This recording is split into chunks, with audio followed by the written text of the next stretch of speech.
evening, everyone. We are live on the IDENTECO airwaves with an all-new episode of IDENTECO After Dark, our live podcast where we talk about video games, TV, music, movies, and more. My name is Mallo. I am one of your hosts tonight, and I am joined by my co-conspirator for life. It's Alex the Humanoid. What's going on, everybody? Hey, we're having fun this week. We're talking superheroes again this week. I'm having fun. Welcome to everybody in chat.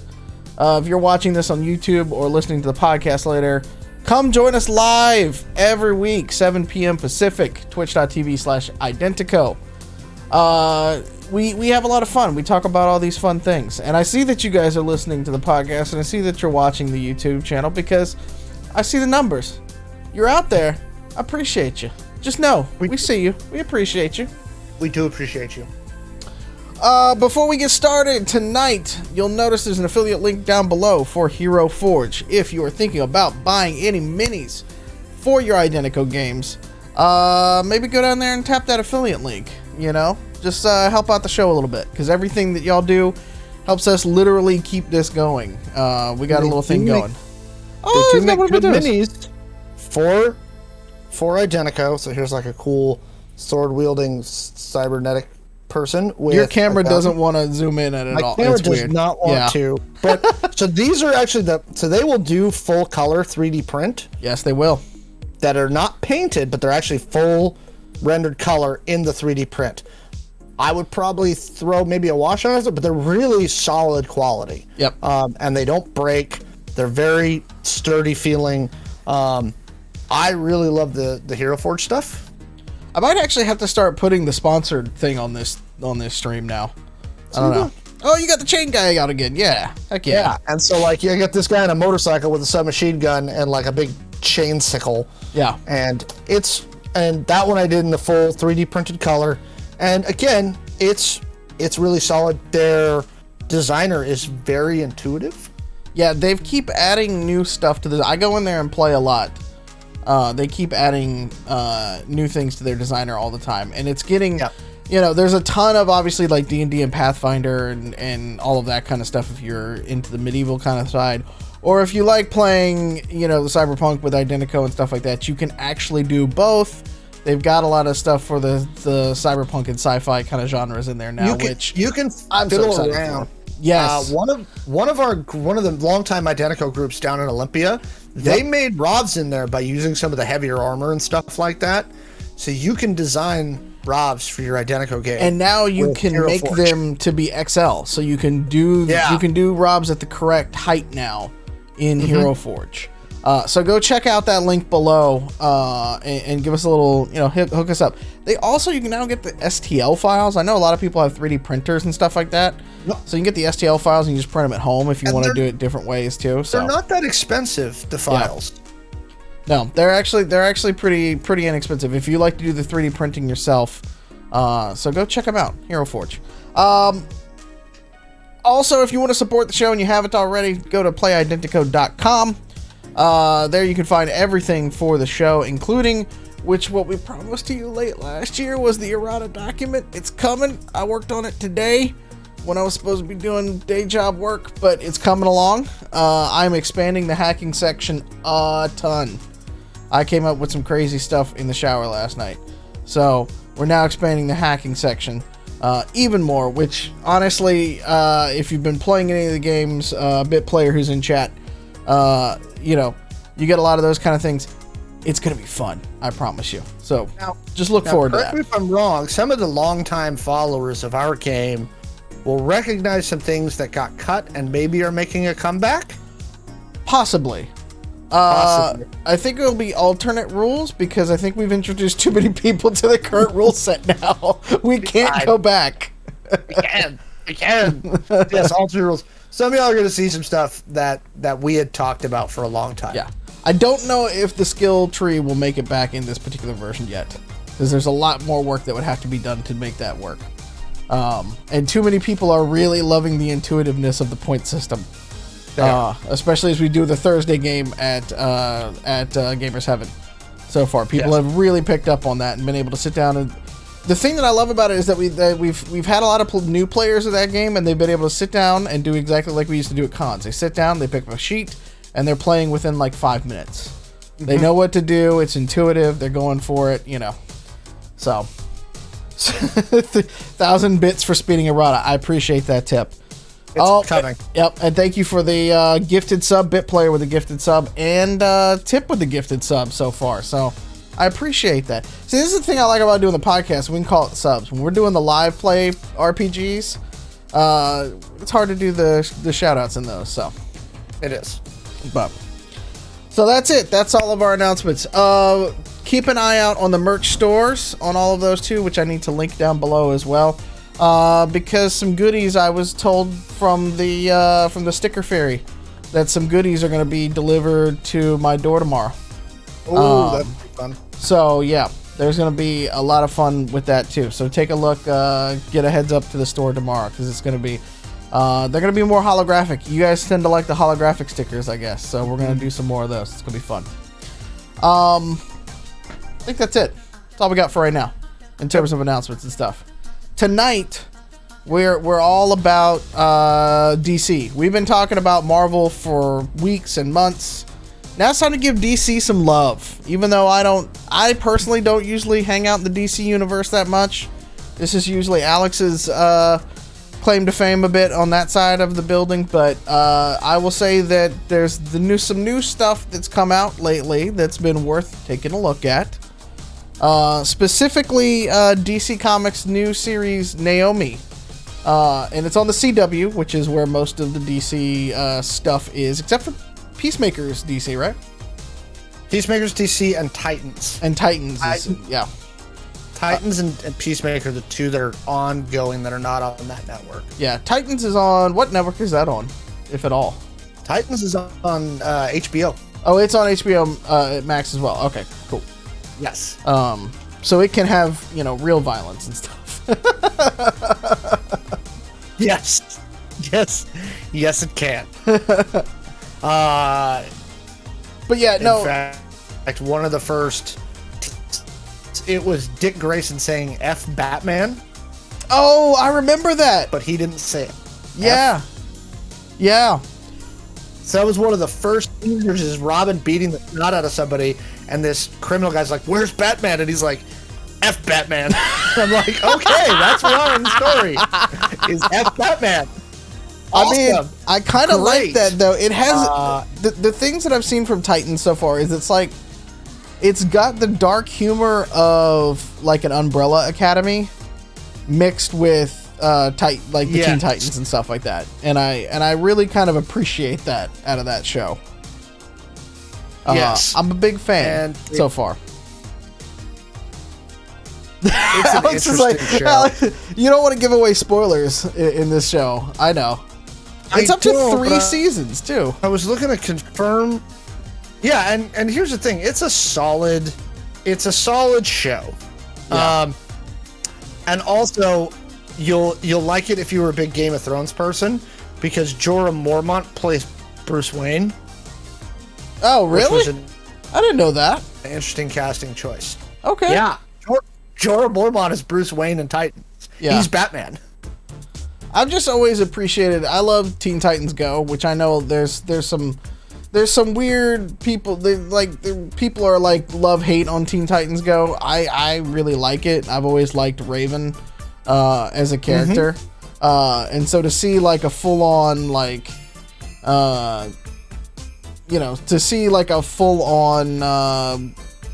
Tegan Croft to kind of play Raven, I thought, it's kind of nice to see that on live action at least, with a budget and stuff. So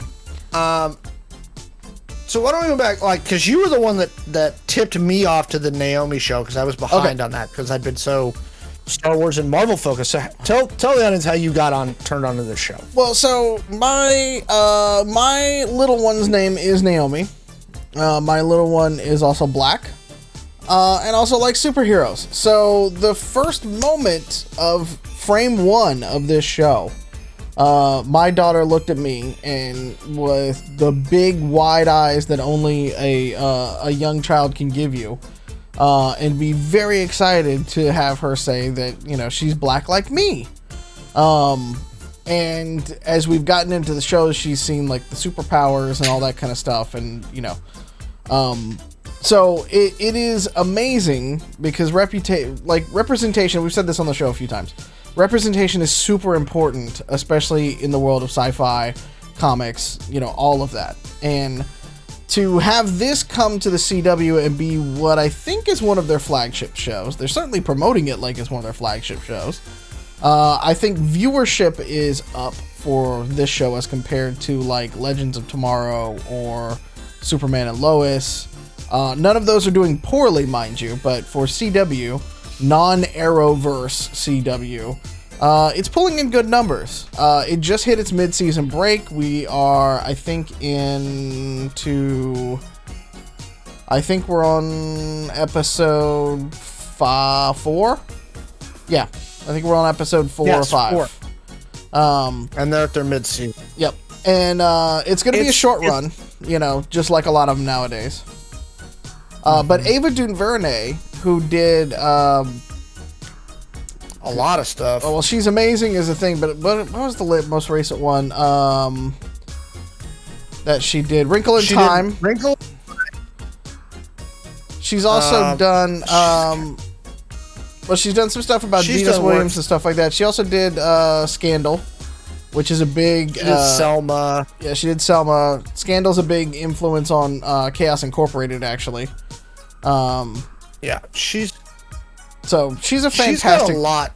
director. Period, like hands down. But what she's been able to do with this show, so I'll give you a little bit of history. So the Naomi is a comic. It was only a 6-issue comic in like the mid 2000s, following a black alternate Earth human with superpowers. So think teenage black Superman, because that's essentially what she ends up growing up to be in the comic book. And then she gets a 6-run series. She goes on to actually be in part of Young Justice and the Justice League. Like, she's on that power level with a lot of the other DC folks. Gets actually trained by Superman in the comics. I don't know if we're gonna have that. If we're gonna get that actually for this show yet, we'll see, as we're just in the first season. But this picks up and basically kind of starts to follow the first 6 books, or 6 issues of the series. It is taking slight changes from what happened in the comic series and maybe blending a few things from here and there, but not to such a degree that if you read the series like I did, then you are like missing out 100% on the show. Like, I think it's things that you can only get away with in TV that weren't done in the comics, and I think that actually smooths it over and does a really, really, really good job with the show. Because it's a teenager movie, it's got some teenage tropes about being in high school. It's actually set in Oregon, outside of Portland. And I would like to go on the record as saying there are far too many people of color in this show to represent where it is in Oregon. Now, to be fair, it's supposed to be set outside of a military base. Yes. Which is the only reason there are that many people of color in a town in Oregon. Yeah. That's not Portland, mind you. And even Portland's suspect. Let's be honest. Yeah. I'm saying it's a military town, and they hit on that from episode 1. Like, this is true. They make sure you know this is a military town. But with that said, the cast is fantastic as far as I can see. Like, the people they have playing are awesome. I didn't recognize the dad at first. Yeah? Naomi's dad? Uh-huh. I didn't recognize who that was. And I was like, when I was reading a thing on it, I was like, wait, that's him? And I'm like, holy crap, that's him. Yep. Yeah. I was like, oh, well, what do you know? Yeah. He's actually working again. Yep. That's Barry Watson, right? That's from Seventh Heaven. From Seventh Heaven, yeah. Barry Watson from Seventh Heaven is the dad. Like, I have not seen that guy in a long time. Yeah. It's interesting because they're playing up his character very differently. And so I don't know. I think it's been, I don't know. We'll see how that whole thing plays out, because there's something from the comics that I don't want to spoil the latter half of the series. But there's some stuff that's in the comic that I don't know if they're going to incorporate necessarily into the show or not. But I don't know. It's just I am Team Lourdes. Like there's some interesting things about this particular character that they keep hinting at being a hair more alternative than maybe even what was in the comic, and I love that they are embracing some of that and embracing some of the there's some tropes of, you know, teenager in high school, and then there's some tropes of the superhero genre, and then there's this like gray area in between where like there are moments where Naomi looks really, really grown up, and then there are moments where you're reminded like Naomi is like a sheltered kid in Oregon. And it flips back and forth pretty well between those. But the supporting cast with like Dee, Zumbato, Lourdes, all of them, Annabelle, Annabelle's actually one of my favorite characters. She's got that wise ass sidekick just down to a T, and I love it. The mom's a little forgettable to me. That's the only one where I'm kind of like, meh. You know, like... Yeah. And I honestly think, I don't think it's for lack of trying. I just think it is, there's only so much screen time for all of them. She gets a little bit more... What's that? I think it's the writing. Mm-hmm. It could be. She gets some more screen time later, because you're not fully caught up, I think, on this particular episode. There's some more screen time in episodes 3 and 4 that she gets. It's still not super overwhelming, right? It's not a ton of screen time. It's just kind of there. But you know, it's not as bad. But I think you've got an assembled cast, and they're going to introduce even more people, and they have introduced even more people than the first couple episodes. So I do feel like she's probably going to get a little bit more of the back seat, sadly. You know, and that was the way it was in the comics too. Like, there's only so much. So, a couple things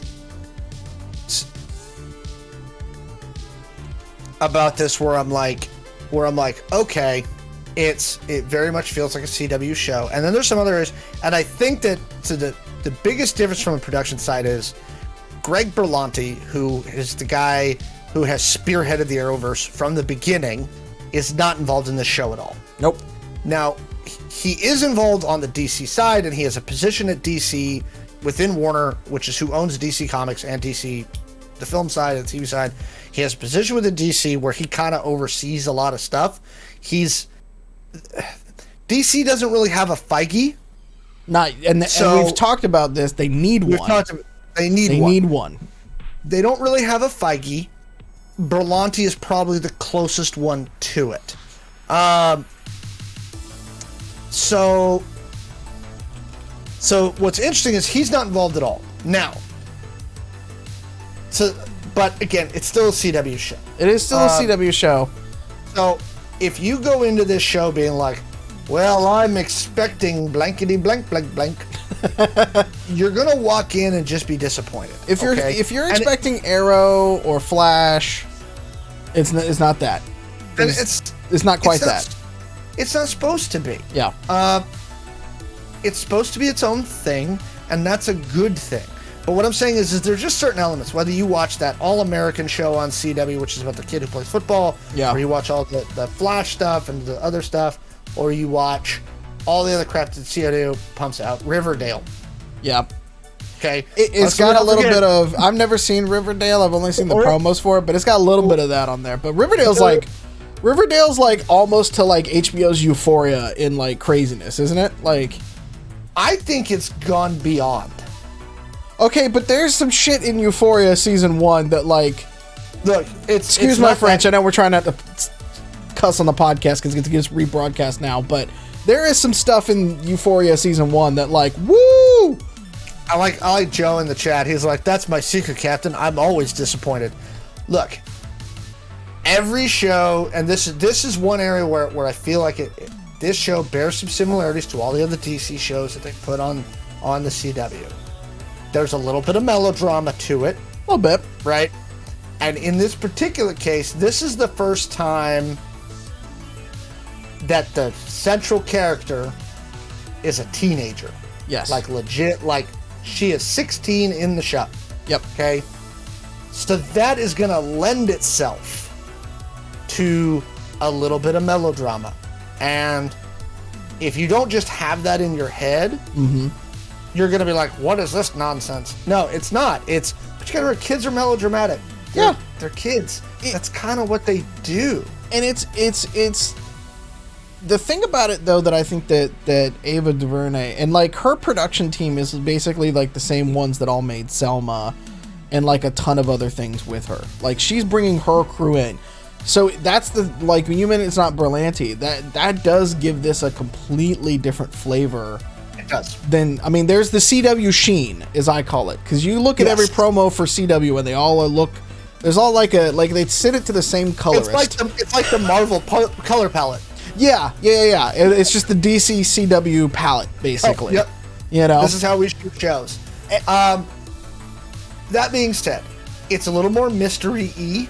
There's a little more mystery to it. Yes. It's definitely got some mystery box elements, some Abrams-esque mystery box stuff going on there. From the first episode with the disc and some other stuff, and you're like, ooh, what's the disc? What's this? Yeah. It does not take place in the same world as the Arrowverse. That we know of. No, that's confirmed now. Okay, now, so that being said, that's never stopped them in the past. Right.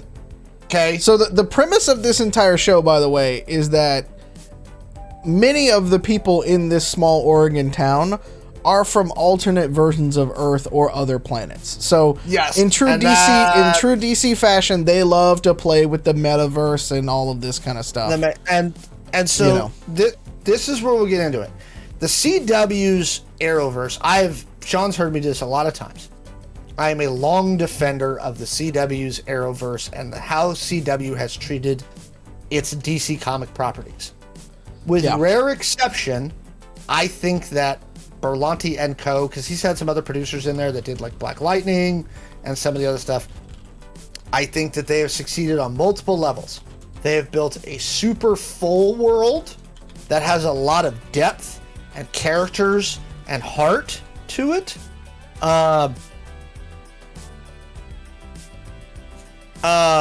Don't get distracted with me talking to chat. I see the little thing dropping out of here. Yeah. I think that they've stuck to some certain elements in the comic books that the movies have never managed. Yeah. On the subject of representation, right?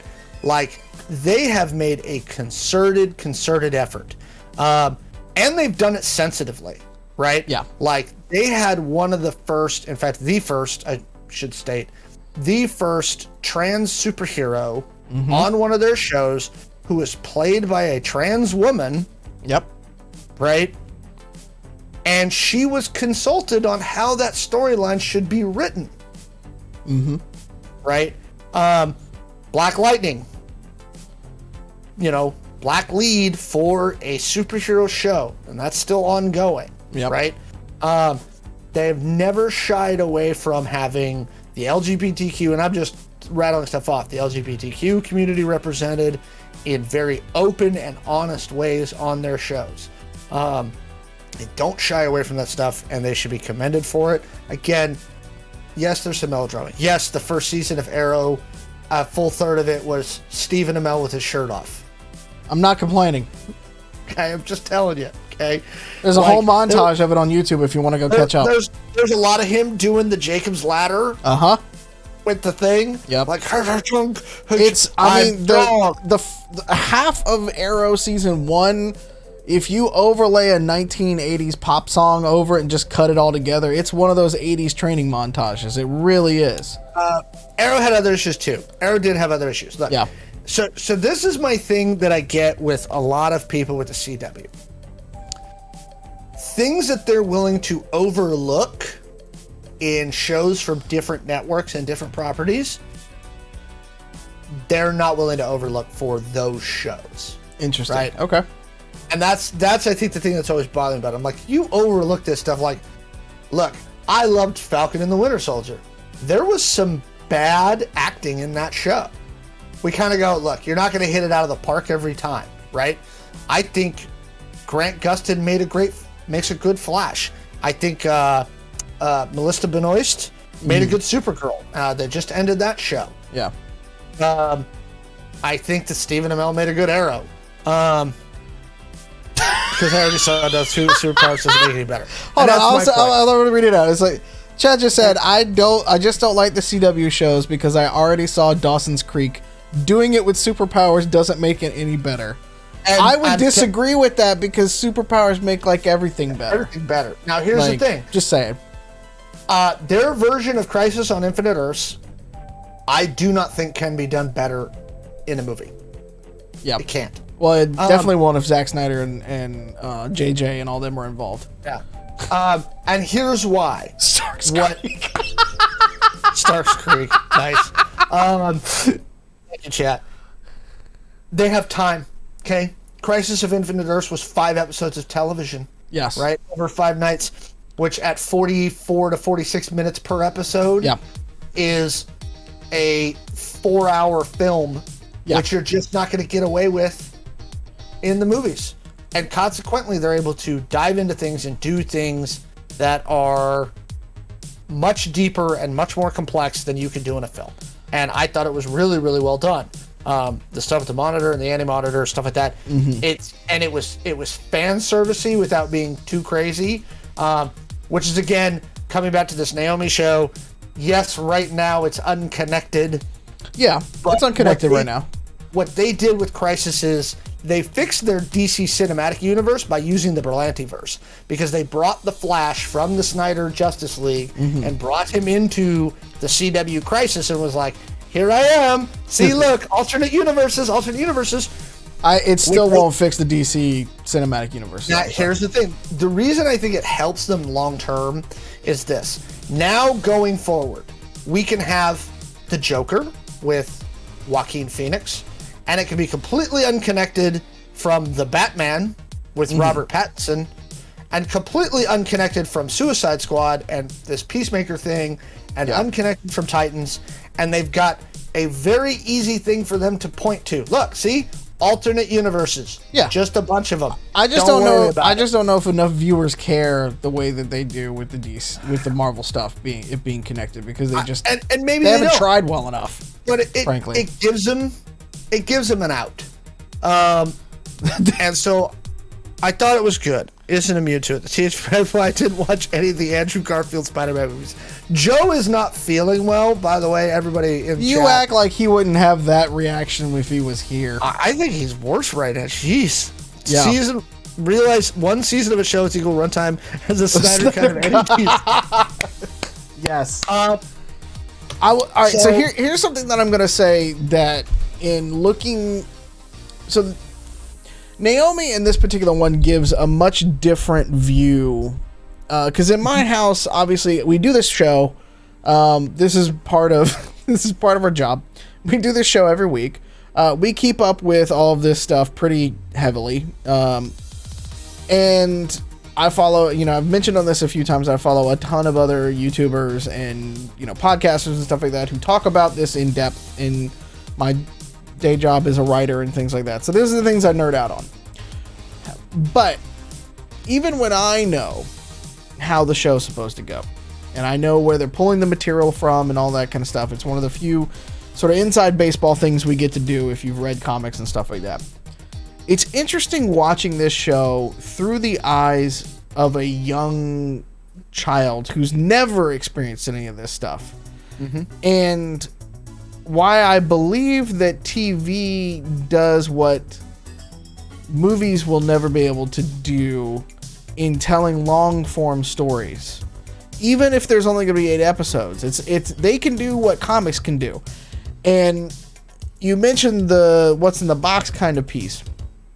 That's what these shows and the writing schemes of things have been able to do so well to a newer audience is give you something impactful, multiple impactful things, and then leave you with a cliffhanger to come back next week. So, and hold on, not done. Yeah, go ahead. The other thing that it can do that movies cannot do is pull multiple threads. And I think Ava DuVernay and her group on Naomi, and maybe like some of the old Arrow stuff and all like that too, you've got A plot, B plot, C plot, like all of these things. And then, oh, by the way, the D plot is over here, just Naomi being a teenager in high school, right? There's layers like a cake on this kind of thing that movies will never be able to kind of touch with that. And I feel like that's something that people aren't giving enough credit to maybe some of these DC shows and stuff like that, that I actually think, and we'll maybe get into this in a little bit, but like Marvel doesn't do in their shows. Not as well. Not as much. They're more polished in certain things, but not as well. I'm gonna agree with you, and the payoff is longer. One of the things, and I'll tie it to Arrow, and this is why I have hope for this Naomi show, long term. In the first couple seasons of Arrow, he was a killing fool. Yeah. He killed everybody. He was like, Arrow through the net. Did somebody mess with his dog? This John Wick in the DC universe? He John Wicked it up for the first couple seasons. The nice thing was, later on, I want to say this was season 5 or 6, that really came back. Like, they were able to use the long form of TV, use the series element to be like, there are a lot of people who are upset. You killed a lot of fools out there, Oliver. Yeah.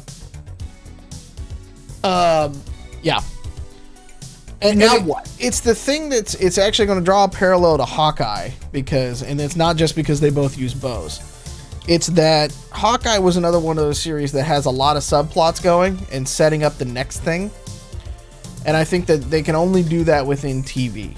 And DC can just keep pumping out these shows. If they're going to keep the quality bar high, I think they really can keep pumping out these shows and really take it a few hundred steps forward. And ditch the movie stuff. I don't know if they're making money off the movies or not. Not really, I don't think. But figure out how to get that ad revenue in there. Yeah, and again, I think you and I have talked about this. I agree with you 100% on the TV thing. I personally feel that right now, TV is a better medium than cinema. Yeah. Right now. The big difference being that CGI and special effects are so much cheaper now. Yeah. So they're much more accessible for television shows. You don't need... So you don't need a giant budget to do some CGI.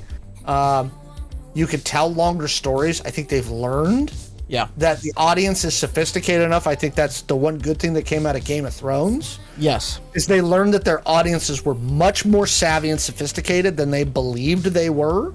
And so they're like, we can throw... I mean, Game of Thrones threw 40 characters at them. We're just doing like 12. Yep. They're good, right? Which opens up a lot of possibility. It also opens up longevity. And it opens up longevity. And now, the chat... Well, go ahead. Chat's saying that I find the storytelling, because this leads into your longevity comment, the storytelling in an 8 to 10 episode TV series better than a 22 episode season. Yep. There's something to be said for that. And we can chat about that. But 8 to 10 hour long episodes. Yeah, no, 8 to 10 hour long episodes. You can pull in a lot of subplots, and you don't necessarily... In every TV show, if you've moved the plot forward a yard, if you're thinking like a full-on football field, 100 yards in a football field or whatever. If you move the main plot 1 yard down the field in a TV episode, most of the time the viewers are going to be very happy. You don't have to do the Hail Mary pass that most movies have to do in a shortened amount of time, and then debate the editing. There's more time spent in the editing room of most movies than there is actually on set half the time, because of how many boardrooms and all this kind of stuff that goes on. The beauty of the TV is that if one version of the show doesn't work that week, that's fine. You got another one coming right up, and you're gonna have these waves, and it's gonna be fine. Conversely, you also don't get away with as much on TV, and I think that the TV people are much more cognizant of what they're writing and how they're writing it, because here's the deal. It's a lot easier for people to be like, I'm not tuning in for the next episode. Mm-hmm. Like when you go pay for Avenger, or when you go pay for Justice League, the Right. Whedon version of Justice League, it doesn't matter if you walk out halfway through, you still paid your money, right? Except for me. I didn't go. Me neither. I watched it on a plane. Whereas week-to-week ratings for television shows, Yeah. where if you fumble a couple of times in a row and start losing viewership, that's your job. I think that is going to, this is my prediction, but I think that is going to fundamentally change in the ad ratings. The way that ads have been served up to customers was what drove that. And with many alternate forms of advertising, including streaming media and all of the, buying rights and stuff like that, I think that you're going to start finding the ways that they are judging these shows to be more holistically via the season versus the week to weeks. And so the thing about Naomi on the DC is it's not coming to Netflix, so it's not coming to paid piece, but you can buy every episode everywhere else though, which is actually how I used to watch Doctor Who before I had cable again when I first moved to Washington. So that brings us to our business side of it, and why I'm a little afraid for the show. So one of the reasons it's not moving to Netflix is the CW, which is co-owned by Warner Media, who owns DC, and CBS, which is owned by Viacom, right? Yeah.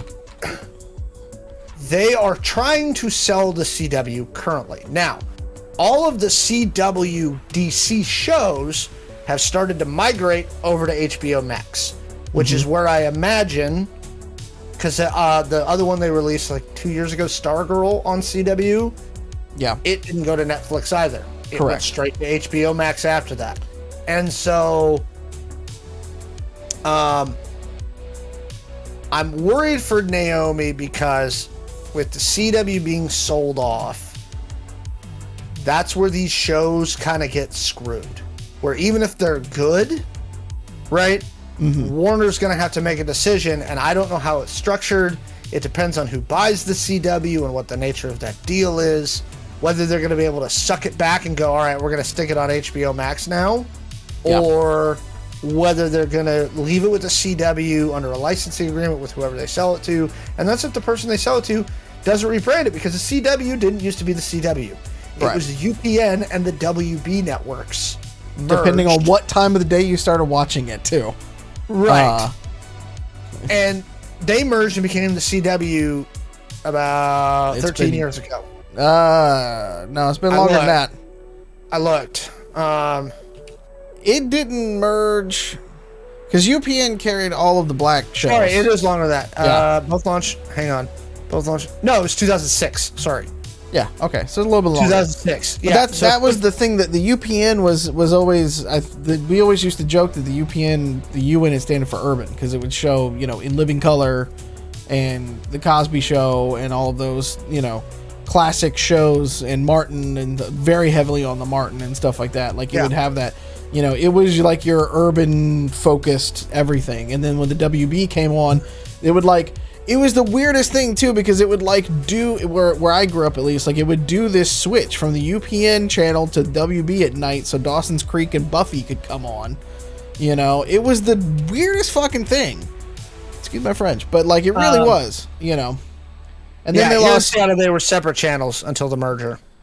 Yeah, well, back where I came from, we didn't have enough channels for that, so we had to the prime times turned over to the CW.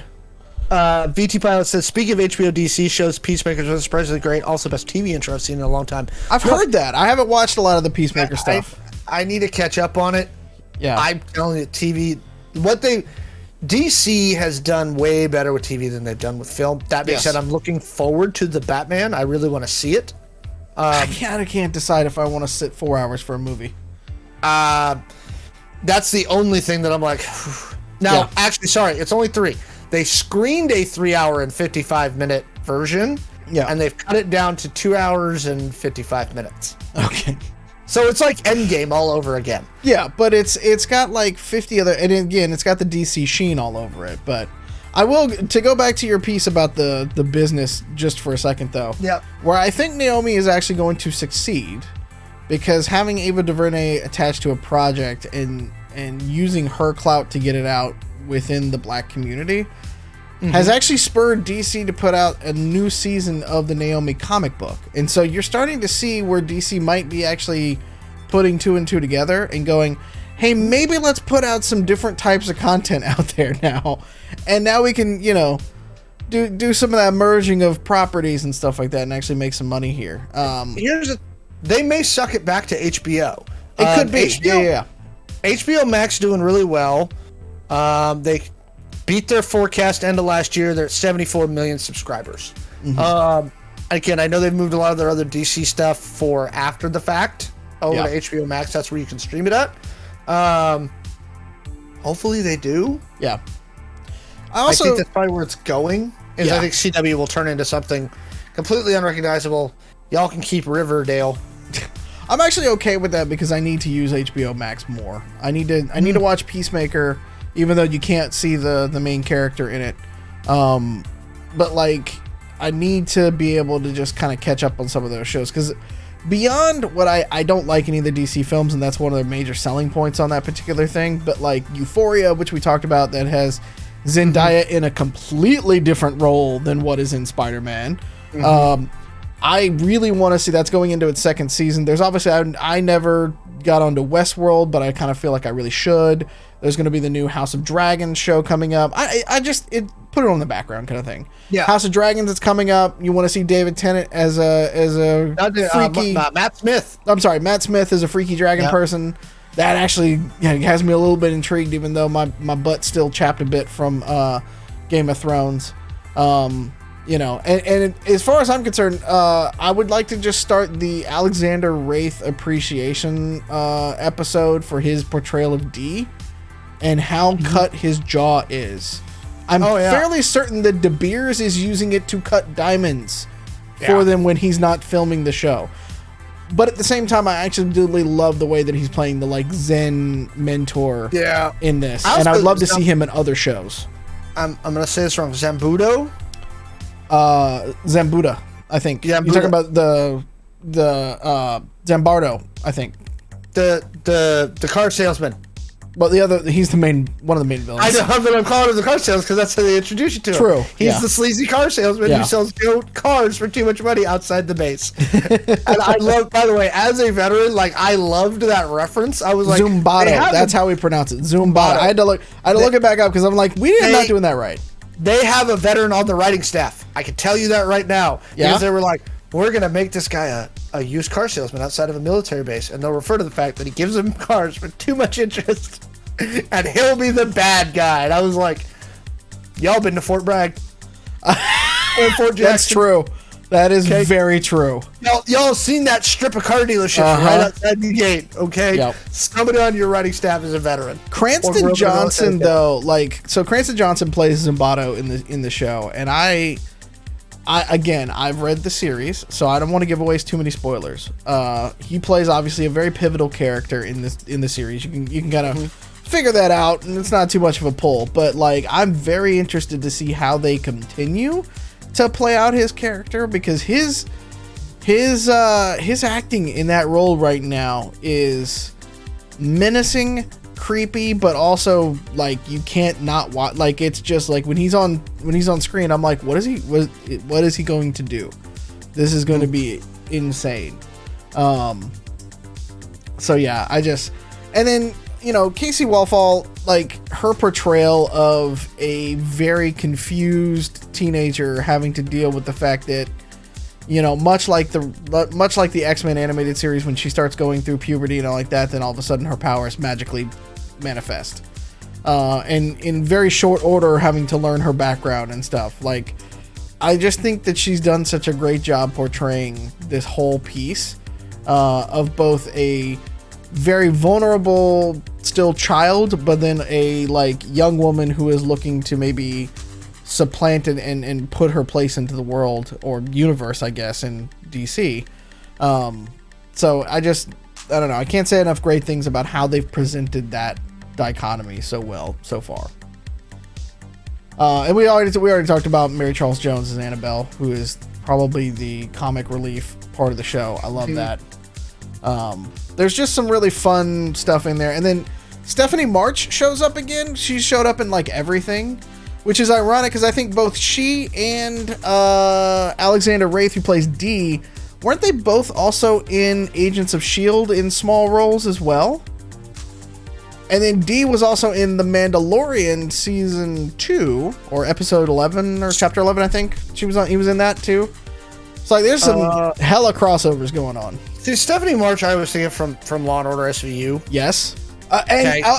Actually, Alexander Wraith has been in an episode of that too. So he's a true actor because he's gotten his cameo in SVU. So yeah. So there you go. Everybody's been in SVU though. Everybody's been in SVU. By the way, well, actually, we can hit that in quick hits toward the end. I want to be in an episode of SVU. I don't even I haven't had my chance yet. You're gonna have an opportunity. We'll get that in quick hits. Back to the chat. One of us sees the quick items of Picard season 2 with what was latest shenanigans. I doubt it.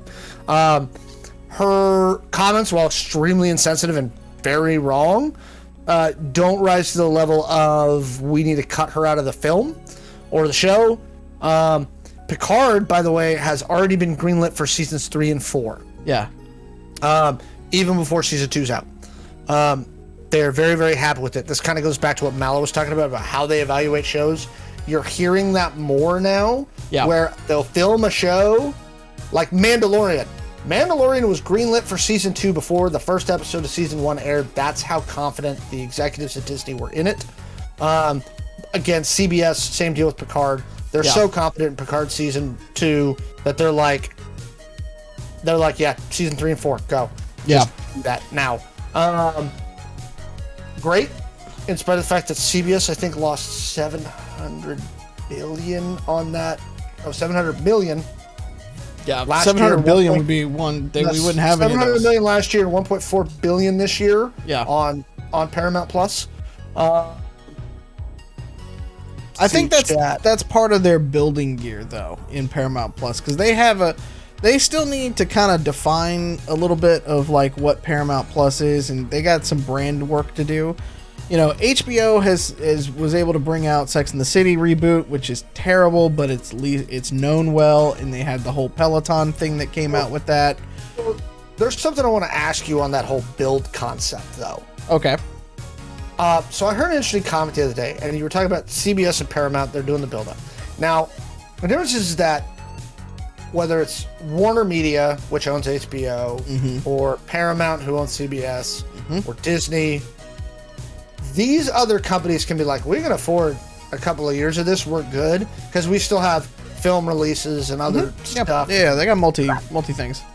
Somebody I heard the other day commented that Netflix knows they're on borrowed time because everybody's pulling the stuff that was Netflix's top performers, like The Office, is now back on Peacock. Yep. Netflix doesn't have that. Yeah. Netflix doesn't own a Universal that releases films. Netflix does not have a Disney where they have an Encanto or whatever to release these things, to be like, fuck it, if we lose 500 million this year on this thingy, we're fine. And Netflix was already really in debt. Do you think that in the end, while Netflix managed to wreck Blockbuster, do you think in the end Netflix takes a dive? Yes. Unless they can keep pulling together things like Don't Look Up, and they can, which didn't do well. I heard a lot of people talking great things about it, but it is esoteric in the way, like, it's what is it? Were we talking about this on the podcast where I was like, is it Idiocracy for this generation? Yes. Or was that anything? Okay. Yes. And the issue is the metric that leaked that apparently Netflix and HBO and most of these are using. It's why HBO wasn't happy about the Zack Snyder Justice League performance. Is they've got this metric called First Watch. Yeah. Where they go, because right now it's once we have you, that's recurring revenue. That's great. Yeah. But what we need to know is what's bringing these people in. Yeah. And so for like HBO, they go, when you subscribe to HBO Max, what's the first thing you watch for more than 10 minutes? What do I watch? Or no, I'm saying they're looking to be like, what? Subscribers. It's a data point they look at. Yeah. Right? Once you sub, right? You have subbed. I signed up. What's the first program you navigate to and watch for more than 10 minutes? Right. A lot of Netflix's stuff, the first watch rates are not good. Yeah. They're not bringing in new subs, and Netflix just had a price increase. And I will be honest with you, every time that I see these price increases for this, my gut reaction, first off, is to just cut again.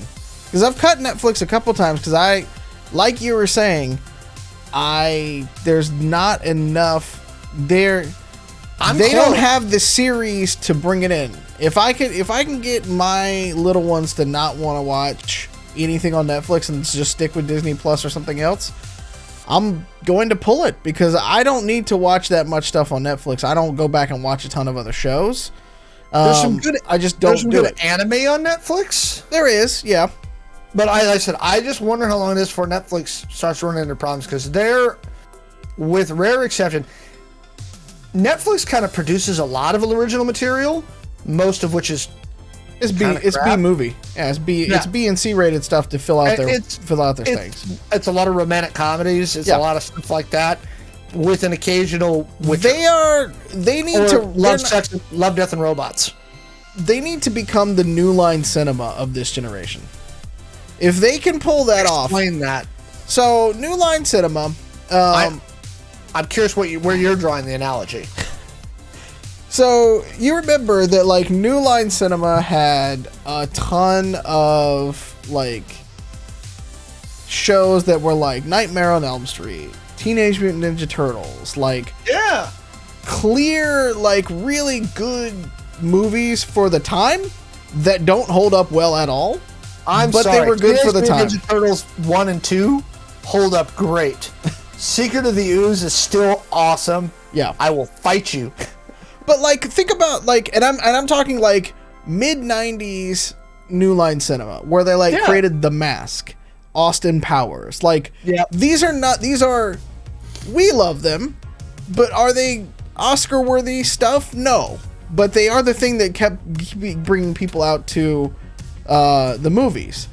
If they can do that for TV, because, again, I don't think Netflix is... Their winning model is not going to be having movies on there. I think it's gonna be where they have Stranger Things. You're gonna have a few of those. Like they gave up on the TV division for some reason, and I don't know Stranger Things season 3, by the way. Like, I know it's coming, but where the hell is it? I do not know. Come on, Netflix, get on that. I'll wait to cancel until after I see Stranger Things season 3. That's another one I haven't watched. I'll have to see. I didn't. I thought initially I was going to be kind of meh on Stranger Things, and I thought actually, and you know, my spouse, she's not a big like horror or monster movie person, like not at all. Yeah, loves Stranger Things. Interesting. Loved it. I do want to come back before we get off the CW, because we did a little bit of a Netflix run here. The CW is bringing back the best sci-fi TV show of all time in Babylon 5. I'm more excited that it'll be on HBO Max, because I'll just probably watch it there, because I watch just about everything on demand for the most part. I am interested to see how they are going, if it's going to get the CW sheen over it, because if there was ever a TV show that could have used a hair bit more CGI budget back in the day, it would have been that. I mean, if they get the same level of CGI budget as Flash, Supergirl, and Superman and Lois, I think we'll be okay. J. Michael Straczynski is back in charge of it, and when we were talking about A plot, B plot, all the subplots and everything like that, that was another one of those shows where, you had these long arcs throughout the season, and they did such a great job getting in the weeds of these long arcs and telling such a built-out story. And if the CW and Warner Brothers is out there watching, Let's be honest. I'm gonna throw my hat in the ring. If you want a Babylon 5 RPG, I got a system for you, and I got all the backstory of Babylon 5 at my disposal, ready to go. I'll work with J. Michael all day long. We will pull the whole thing together. Like, how awesome is just the idea of having an RPG set on a space station with the ability to take out the starfighters and stuff like that? You know That's what? fantastic. There is no current publisher. No, there isn't. You know what? Yeah. Hey, CW, whoever. Warner, it's Warner Media. Warner Media? We got you all day long. Because the thing about Babylon 5 and Star Trek, I will admit, like, literally stole the format from them. Even though Deep Space Nine is one of my favorite Star Treks of all time. What they did so well was, yes, it was a contained, place. It was a gigantic space station, but they told all these different types of stories. They had political intrigue, they had detective mystery, they had horror, they had a war, for God's sakes, happen in the whole thing. It was just fertile ground with these wonderful characters. I hope we don't have the same problem with Babylon 5, the reboot, that we have with Cowboy Bebop. Because some of those, Susan Ivanova is still the most bitchin' captain and military leader out there. I just don't know how you redo that. It's like trying to redo Firefly in my mind, without the same cast. Is it a reboot or is it a continuation? It is from the ground reboot, and that is in quotes, of Babylon 5 with the original writer and showrunner, though. I am always more suspicious of from the ground reboots. Yeah. Because I think it's dangerous. Yeah. That's tough. It's going to be tough because Bruce Boxleiter was fantastic as John Sheridan. Mila Furlan, Delenn, Claudia Christian as Susan Ivanova, Jerry Doyle as our security chief, Michael Garibaldi. One of the more fantastic characters in all of TV, the way that he pulled that through. And then, of course, you've got Jakar, you've got Sinclair, you got all these people that they can't bring back, and Peter Jurassic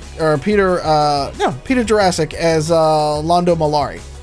Okay, the way that he and fucking Jakar play off each other in the show, again, you are gonna have a hard time replicating that with people, and I hope I'm wrong making this prediction, but those are such beloved characters in the deep sci-fi universe. Some of the cast is dead, and that's fine. And that's the problem. Here's the thing that almost makes it better to do a continuation, because you just said it later.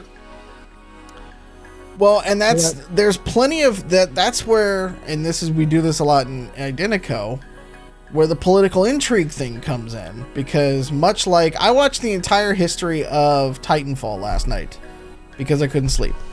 So I watched. It's got a fantastic story, and this is why people want Titanfall 3 so much. And I've never even played Titanfall 2. I just watched the story now, and I'm so hooked into it. I'm like, I don't really care about the gameplay. I bet the gameplay was fun, but the story is where I'm at, and how it leads into the Apex games and all this kind of stuff. That whole thing is fantastic, and it leads me into the whole Halo. We were talking about Paramount Plus and stuff like that. It leads me into the whole Halo series that's coming up that I am super wary of, because Paramount Plus, it looks weird to see Paramount Plus's logo above the Halo logo. Right? It's a Microsoft property that we've known for so long, and just Paramount Plus is not a great brand name. I know that's what it is, but if you've ever been to Carowinds, which is technically Paramount's theme park or whatever, man, their branding, even on the Hanna-Barbera rides and shit like that, it's just not. Yeah, you don't. There's no connection there. It's just not there. Look, I have a Paramount Plus subscription. I had a CBS Plus, whatever the fuck it was called before that, before they did the merging of the thing. Yeah. It's actually a better streaming service than most people give it credit for. Oh, I imagine it is. If you're a Star Trek fan, definitely. And CBS and Paramount have good production capabilities, right? And Halo's a great franchise, and yeah, the branding looks weird. I'm super wary of it too, because I'm kind of like, I'm just chat. Joe in the chat. The nerds are gonna kill the Halo series. I probably. Yeah, I'm really worried about it. I have to imagine that Halo's not gonna do. About how Cortana looks CG. Cortana is CG. She's a fucking computer chip. God dang it. She's an AI computer. This is getting rebroadcast in your store, so you're the one saying it. I am really, really frustrated with fans sometimes. Yeah. Okay? Cortana looks CG. No. But it's not blue Cortana, though. It's not like it was in the video game. And that's... I don't care. Stop it. Just stop it. Okay? Like, this comes back to the Arrowverse. Sometimes we as fans complain about the dumbest stuff. Yeah. Right? Little stuff like that should not make or break the show, but y'all will get into Reddit threads and Twitter threads where you turn that into the entire show. Well, and it's what happened to Bebop. Yeah. Well, it's exactly what happened to Bebop. Well, here's the thing, though. Here's the thing, too, is there's critique and then there's complaining. Gator Pizza in the chat saying the same thing. Same kind of fans hating on a Bebop. I just noticed that. That's exactly what happened. I appreciate though that I do appreciate though that like they brought back Jen Taylor, who is the voice of Cortana. Mm-hmm. Like they're making it as accurate as possible, and I think that at least when it comes to the voice acting and stuff like that, and that part I appreciate a lot. It's going to be very interesting to see how they play this out with the rest of the series, because it can look cheesy real quick if it's not done properly. And the thing that I think the Halo games have done in terms of the visual graphics and things like that have done much better than I think a live action is going to do. I'm going to watch it. We will talk about it on the show when it comes out. I will figure out how to get it, because I don't think I have a Paramount Plus subscription. Even though I need to catch up on Picard and all of that kind of stuff for many reasons. So speaking of Halo, the original developer of Halo. Oh yeah. Oh, that's our segue. Segue. Okay. We're professionals. Halo has been purchased. Yep. By Sony. By Sony. I'm like, of all of the companies that could have bought Bungie. Yes. Of all the companies that hadn't already owned Bungie. Sony? Well, Sony, but Microsoft owned them from 2000 to 2007, and then they spun them off. They were like, go away. We don't like you anymore. No, they bought themselves out. Right. So they were an independent company. Right. Now they've been acquired by Sony.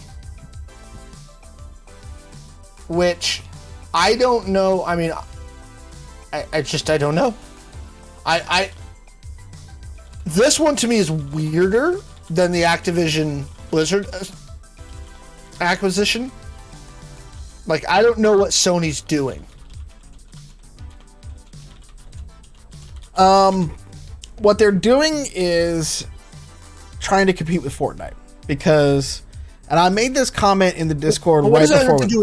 What does this have to do with Bungie? Because Bungie knows how to run a live service. Destiny 2 has given them enough money to not only continue improving and making better versions of Destiny 2 with their expansion schedule actually staying on track for the most part. For the most part, COVID was what it is. But they've been, as a small studio in Bellevue, have been pumping out regular content for Destiny 2. Yep. They've got the live service nailed. They're working on an as yet unannounced second IP, which I'm not going to claim to know a ton of it for many reasons, but they have job openings for an unannounced new IP, and that's what they say. Right. Sony came out in their earnings call today and said they're going to release 10 live services, and that's their words, not mine, live services by 2026. That is why they bought Bungie, because Bungie knows how to do it already, and Sony doesn't. A lot by 2026. It is a I want lot. to point out something that chat, specifically I'm talking to you, Gator Pete. Microsoft bought Bethesda for $5 billion and Sony bought Bungie for $3.6. Microsoft got a better deal. I don't believe that. So. Bethesda, I don't like Bethesda games, so I don't believe that. Now here's the thing: I like Bethesda games, and Fallout's a cool IP, and Bungie only owns Destiny. Really, for any, I'm looking right now. That's all they needed to own. They make a lot of money off that game. I know. I'm saying, like, as far as IP goes, they didn't go. They're not a public company, so I'm not going to be able to get a hold of their financials. Yeah. Well, they will be soon. Bethesda also equals Doom. I don't like the Doom series as the player. I'll watch people play Doom. IP, though. It's a great IP. I'll watch people play Doom all day. I hate playing Doom myself. That's a great viewer. That's a great viewer game for me. You might be right, Gator Pete. They might have gotten a better deal overall for the value of the IPs that Bethesda own versus what Bungie has. Now, here's the thing. Bungie went 4 years between the last Halo game that they released for Microsoft and Destiny. Mm-hmm. God knows what, since Destiny 2 came out, 2018? 2017. 2017, wow, yeah. A while ago. It was a while ago, yeah. And it's still relevant. And Bonkers only knows what they've been working on as far as new IP since then. I will say what I can say. Destiny. We might start running more Destiny raids on the server again. We'll see. I miss a good shoot 'em up. Halo does okay. I do too, but I didn't want the grind. It's because it's a shoot 'em up with the grind of an MMO. And yeah, it's a looter. It's like a looter shooter plus MMO, which is why it does such gangbusters with most people. I understand, but for me, that's a weird combination that I'm like, because like in MMO, I'm used to the grind. Like New World, like okay, I'm in that lovely mid-30s bracket now. Strap in, it's going to be a while, right? I don't want that out of my looter shooters. But I mean, Destiny's kind of always been that way, and I know, and I remember hearing the looter shooter guys complaining about it, like, "What is this?" I'm like, "Oh, this is your first MMO." Yeah, but the thing that Destiny does really well, and since playing New World and seeing their watermarking system and stuff like that, I now get why Destiny, like, why you have to grind the raids in Destiny such as it is. Mm-hmm. Destiny gives you an actual PvP system worth a damn. And that's the one that I think really does very well, because I actually enjoy playing Destiny PvP and the PvE aspects of it and stuff like that, because they're unique. They are differentiated from like a Halo or a Call of Duty and stuff like that. Mm-hmm. Battlefield this week, by the way, is officially dead. Rest in peace. Thank you, EA. I saw that. Yeah, I saw that. Thank you, EA, for literally killing an entire community. I'm gonna be salty about that one for years. But that's where Destiny succeeds, and I think a lot of the back end stuff, like the thing that I find interesting the most about the Bungie stuff, is that they got to a place that Steam got to, where they have a formula. And they have expertise, and they're doing these wacky experiments behind the scenes that aren't making the light of day, but you can imagine what it could do given enough publishing power. Unlike Steam, they're actually going to go do something with it. I think that is fantastic. Destiny 2 is still in the top 10 of PlayStation games. Think about that. Like, a looter shooter from 2017 is still in the top 10 of PlayStation games. Look, it's crazy. It wasn't my cup of tea, but I recognized that it was an extremely popular game that a lot of people really, really loved. Yeah. I thought it was a really interesting acquisition on Sony's part. They have to know something They know something. Very specific that this. Oh, speaking of Sony and Sony related projects, we are not going to have to wait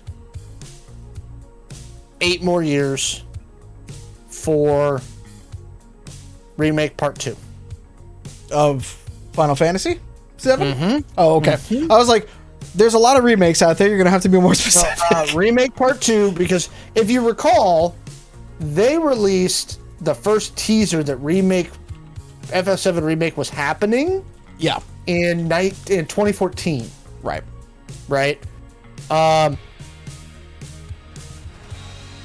Or as I like to call it, Advent Children, the video game, because it makes about as much sense as that movie. Because somebody in one of my chats said that Final Fantasy Advent Children was a good movie, and I liked Advent Children for what it was. Yes. If you were going into this expecting it to be anything that like needs to make sense, I expected it to be coherent in something. Yeah. Final Fantasy VII has never been really coherent. That's why there's 15 years of YouTube videos about theories about how Final Fantasy VII worked. True. I will say, here's the other thing too, though, is like Sony. So Sony, the big knock on Sony has always been that they have a lot of great first-party titles. And I've got a PlayStation 5. I was one of the lucky ones that got one. They've outsold Xbox. They've outsold Xbox, even though the Xbox is way more available. And I know that Xbox's plan is not necessarily always on the consoles. I get that. We've talked about that at length. Gran Turismo 7 looks fantastic. Cannot wait to really dive into Horizon Forbidden West. Yeah, I enjoyed that one, but it falls into some of the Ubisoft titles where I'm like, cool concept, bro, but I'm tired of just going around open world fighting the same things 100 times when I'm not doing it with friends. That's the difference between like a Horizon or like a New World. Horizon wasn't Ubisoft, was it? Horizon. No, but it follows the same formula.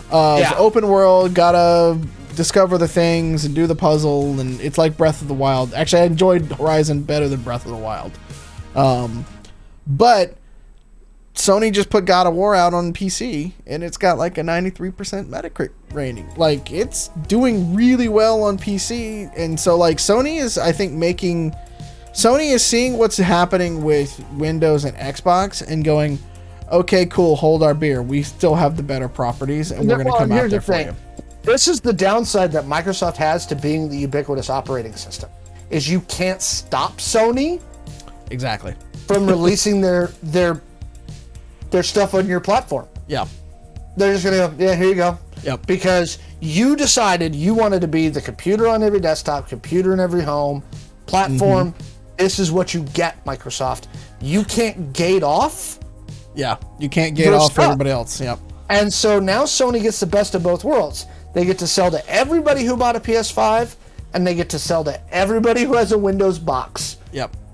Which is 90% of the video game industry. No, I don't think it's quite that much, but it's a significant new market for them. As either a PlayStation, a PC, or both, versus the percentage of video game players who only own an Xbox or a Nintendo. Oh, okay. That's got to be less than 10%. No, because Nintendo takes a serious chunk out of that in the last MPD data, because there's a lot of people who only own a Nintendo. Yeah, they only own a Switch. And let's be honest, those people aren't going to play God of War. No, that's not your target market. Much more of the market that Microsoft just can't touch. Yeah. Well, and chat seems to agree. They're saying it's stupid good. A lot of love for Christopher Judge in the chat and stuff, which, I mean, I have not played the game because I got my PlayStation after God of War came out, and I haven't had a chance to play it on PC yet. I've got to still get through the Jedi games, and there's a long list of games, single player games I need to eventually get through. But yeah, it's another one of those games that just looks beautiful too, and so they do such a fantastic job with the way that they're producing the studios that they're bringing on board. There was also talk that they should just slip up Hairbrain Studios while they're at it. And a couple of the other Bellevue studios that are smaller ones around here, because they do some really good work. I'm trying to think, quite frankly, in my opinion, Sony's done a better job since the start of the 8th gen. Since PS4, Xbox One. Yes. I think that Microsoft... Having owned them all, yes, I would say that. And we all remember the E3 where Microsoft fumbled. The same E3 where PS4 and Xbox One were both premiered, right? Mm-hmm. And if we all remember, the Kinect is an integral part of the Xbox One. We can't sell an Xbox One without a Kinect. 7 months later, okay, here's your Xbox One without the Kinect. Oh no, you can't loan games on Xbox One. Here comes Sony with their hastily produced commercial. Here's how you loan games on the Sony PlayStation 4. Right? Ever since then, Microsoft's not ever, I don't think, ever really been able to, like, get momentum. I mean, they're doing just fine, though. Like, no, they're doing fine. You say that they're not getting momentum. They're doing just fine, even compared to Sony. And don't get me wrong. Hey, Microsoft, don't bust my chops. I'm trying to buy like 12 Series X's right now. Like dead Series 12. Okay. And by the way, if you happen to be watching, we're working on the Halo League esports stuff, so work with me here. Okay. If you could get me those Series X's. Why do you need Series X and not Series S? You don't need the Series S. The S does not run, I'm being told by the esports league, the S does not run Halo 5 at the level the competitors want it at. It has oh to my be God. They gotta see. Serious. They have to see the teabagging in 4K. Apparently, these fools say they can tell the difference between 30 FPS and 60 FPS. Fine. They want the frames. I'll still go 14-2 with them while listening to AEW theme music. Gator Pete's saying exactly what they're telling me. They want the frames, and the esports people, if you're not doing PCs, they've said that the Series X. Now, actually, something I learned this week, and good on you, Microsoft. Thank you for this. They're supporting local LAN support again. Yeah. For Halo. Good. Okay. Because I think that's a much better way to play if you're going to do in esports. You can now local LAN Halo, and that is how we will be running Halo esports at the store, is with local LAN. You will not be connecting over Xbox Live. You'll be doing it with local LAN, and that's how you'll do your tournaments. Well, and that's, to me, a much better way to do it because the latency is... it's not the frame rates that I worry about, it's the latency. So that's the problem that I always end up into. Microsoft is now supporting local LAN connections for Series X's through a centralized PC, which apparently doesn't take that much runtime on the PC to be the clearinghouse. Yeah, to just be like, it's a lot of it's client side, anyways. Yeah, for the way because Microsoft doesn't make you pay for servers. The only thing the computer's doing, your PC is doing, is managing the connections, and that's it. Yeah, through the switch. So, I have a local LAN support. Microsoft further becoming gaming pros. Yes, but I had a meeting with the Halo esports people last week, and I was recently informed that Halo Worlds are back this year. By the way, anybody who didn't know? That announcement came out 2 days ago. I think they will be in Seattle this October. Mm-hmm. I am working with some of their esports folks, not at Microsoft, but the tertiary people. Yeah. So Microsoft, if you're watching. Yeah, we're right down the road. I'm like 20 minutes from campus, dude. This is the thing. Well, we're more than 20 minutes from campus, but like later. Okay, yeah. At night, when there's nobody on the road and no construction. Yeah. It's fine. You're just on the other side of the lake, but it's interesting, and I think, like I said, this is the reason I think Sony bought Bungie, because Microsoft has multiplayer, has always been the multiplayer leader, might always be the multiplayer leader for all we know, and Sony just may not necessarily need to dethrone them, but definitely wants a piece of that pie and the diversification and stuff like that we have. For sure. It's unfortunate that we're gonna end up with like 4 mega companies in gaming soon. I'm waiting for Nintendo. Who are they gonna buy this week? It's not done. It's only Wednesday, so we can, The only reason I'm not as concerned about the video game industry, because you saw we had the drama about WotC again come up this week. No, I'm bloody well immune to it half the time because it happens so often.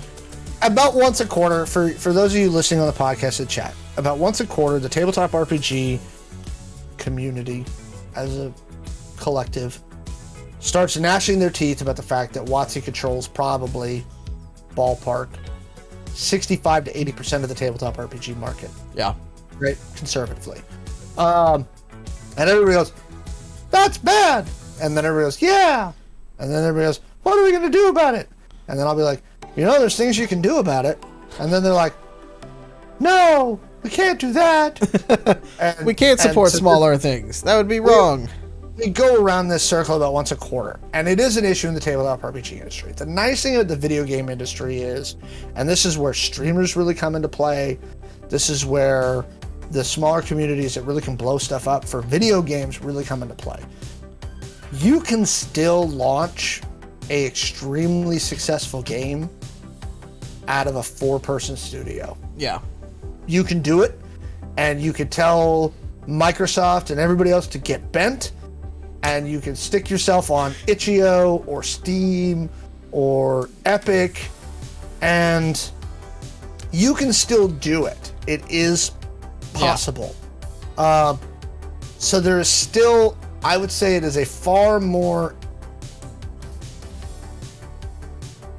equitable market in the video game industry, even with this consolidation, than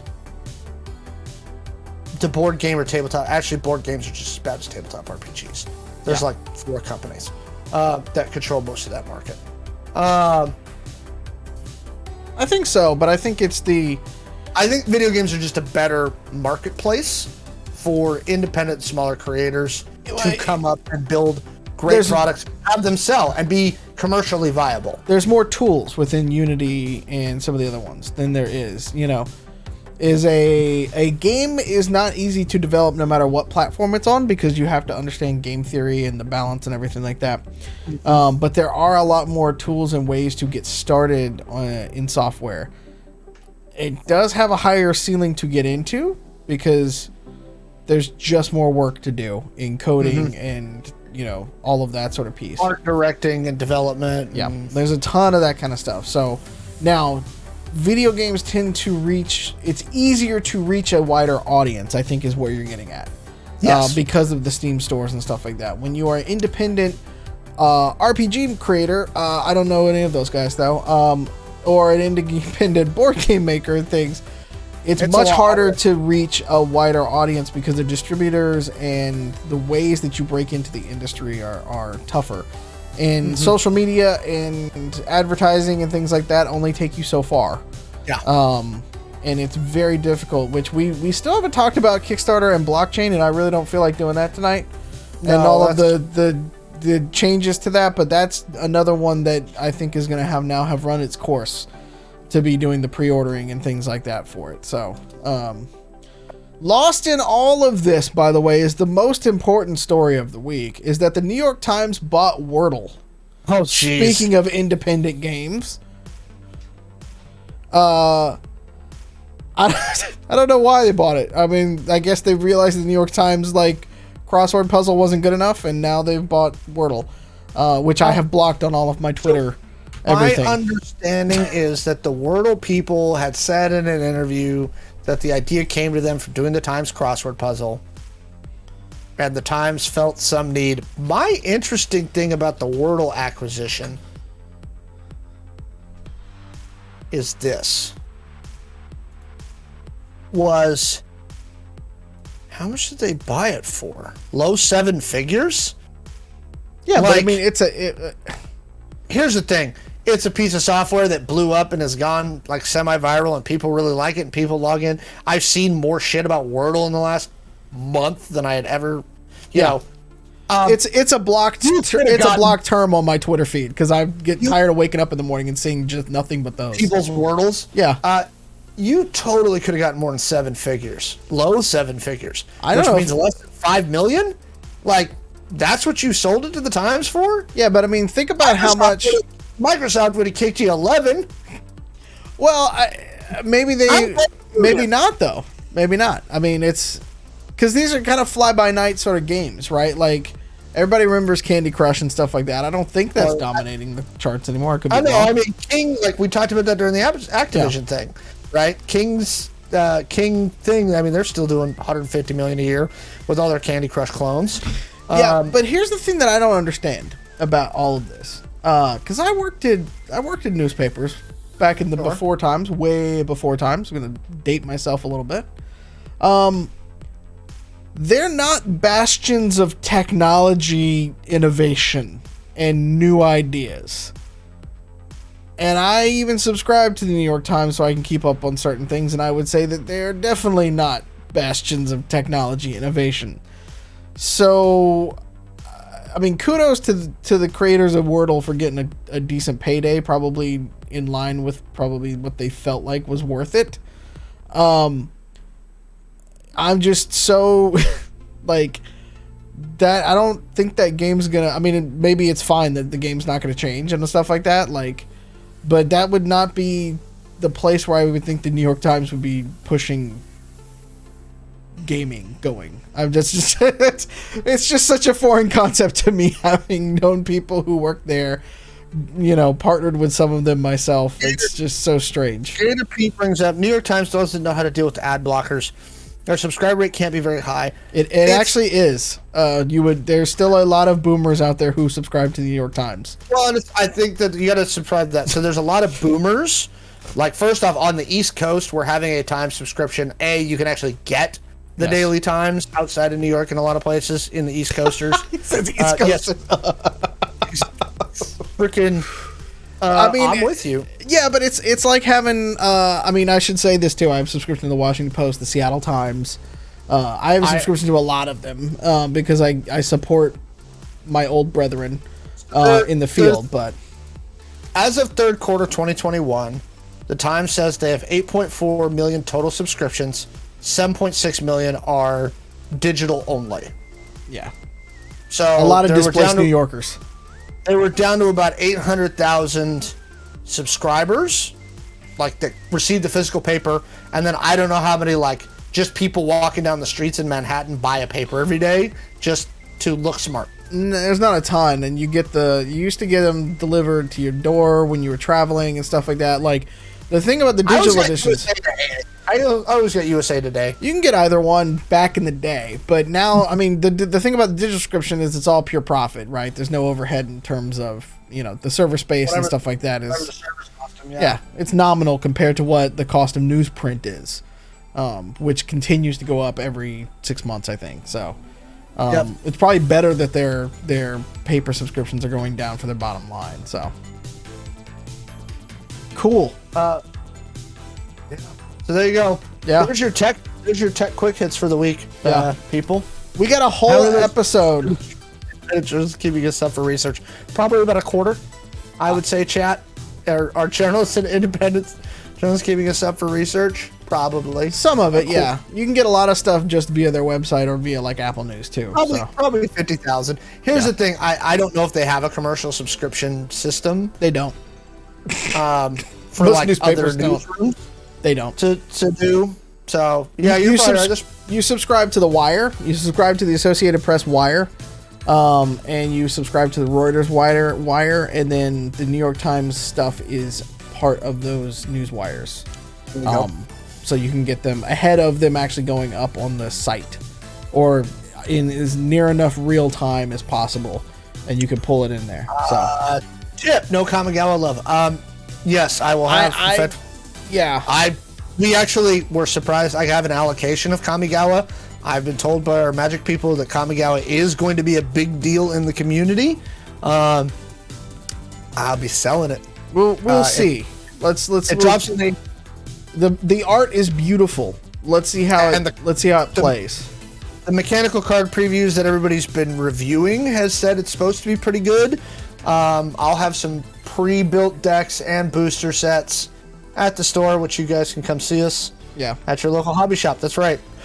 Yeah, I'm interested to see how well it flies, because it's a Japanese inspired cyberpunk kind of. They're using the hashtag MTG Neon for crying out loud for this one. So It's a very different style for Magic the Gathering. So I'm excited. I'm gonna probably get some.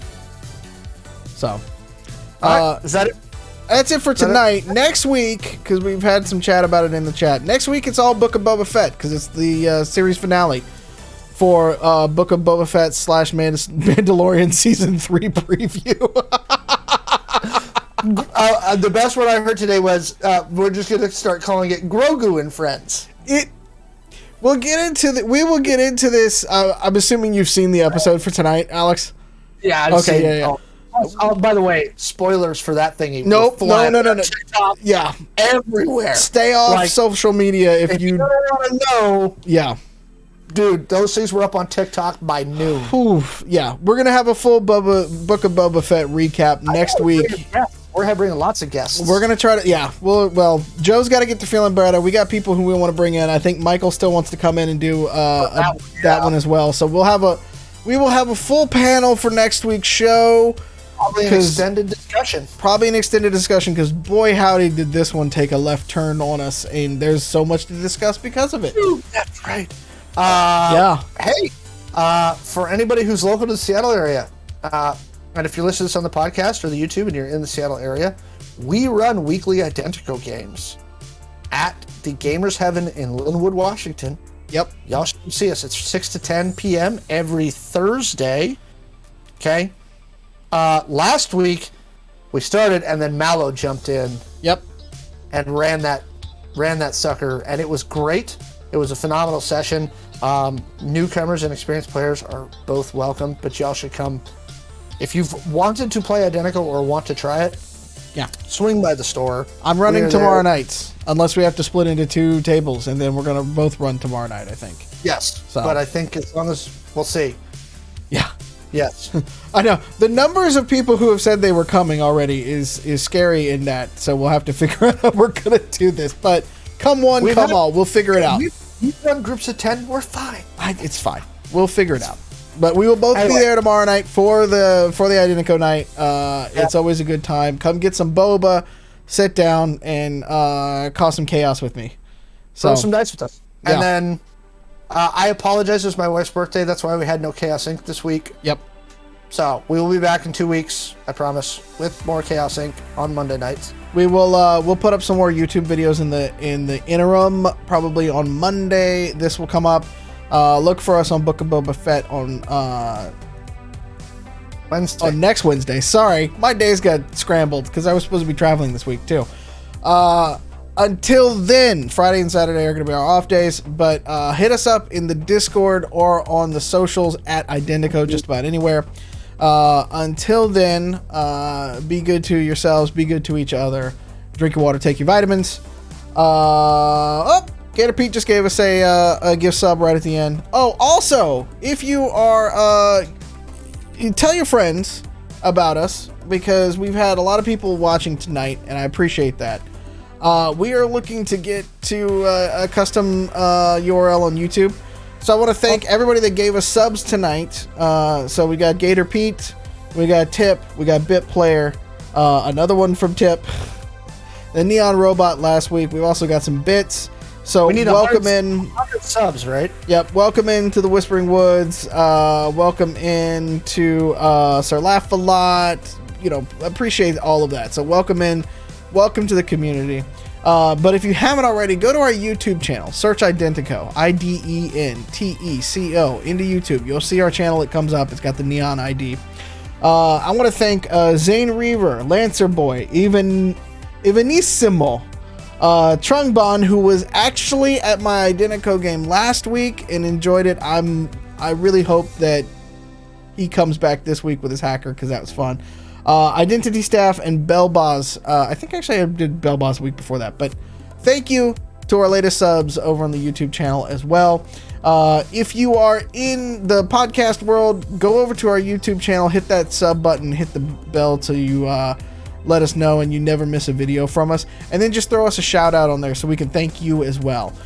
Give us reviews on Spotify, Apple Music, all of the places you get your podcast. I think we're on Podcast Addict now too. I got an email from them. Cool. So just, give us some reviews, give us some shout outs. We'll give you a shout out as well, and thank you for all of that. So we appreciate it so much. This channel has grown so much since we started it. So, and it's all because of you all out there. So until then, have fun, be safe out there, and stay weird. Okay? Yes. Good night, everybody.